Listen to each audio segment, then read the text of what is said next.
This is the story of a colleague. It happened over 10 years before I got to USP Marion.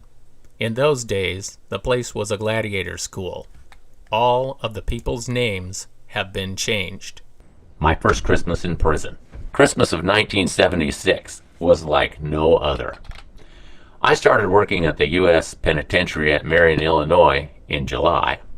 A little over 5 months later, I had pretty much acclimated myself to the prison work routine.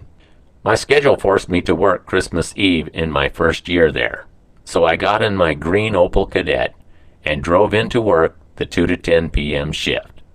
The work routine was different for the holidays. They were showing the inmates a movie in the prison gymnasium. A guy we'll call Devin Whiskey, another young officer who had hired on just a few months earlier, and I were assigned to supervise that area. It sounded pretty good, getting paid to watch a movie. Then the food service workers brought in boxes of homemade donuts, hot chocolate, and hot apple cider, and the night seemed to be getting even better. About halfway through the movie, and after 3 donuts and a cup of hot cider, things took a turn for the worse. We heard a jangling of keys out in the corridor. I didn't realize what was happening, but Devin took off running and I followed him. Following the crowd, we ended up in C Unit. The first person I saw was Senior Officer, and we'll call him Kramer, in the restroom with blood all over his hands and shirt.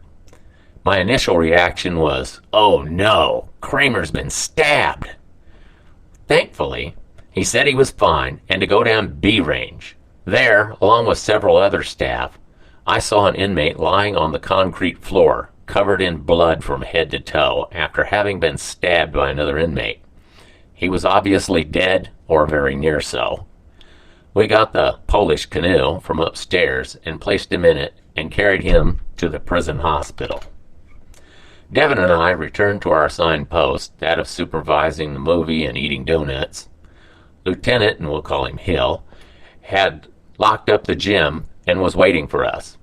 He said he appreciated our willingness to help, but to never leave our post with 100 inmates there alone to do as they please. Fortunately, the inmates, for the most part, just continued watching the movie, but a few came to the locked door to see the bloodied inmate being carried down the corridor.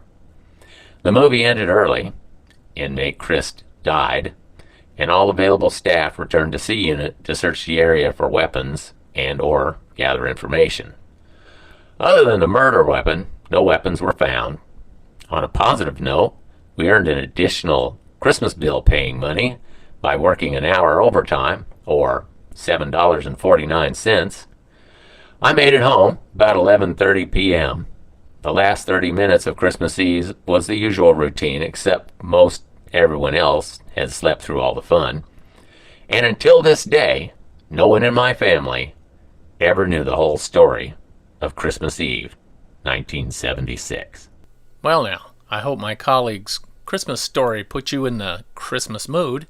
Don't be an ass, hit the like button there, will you? And subscribe.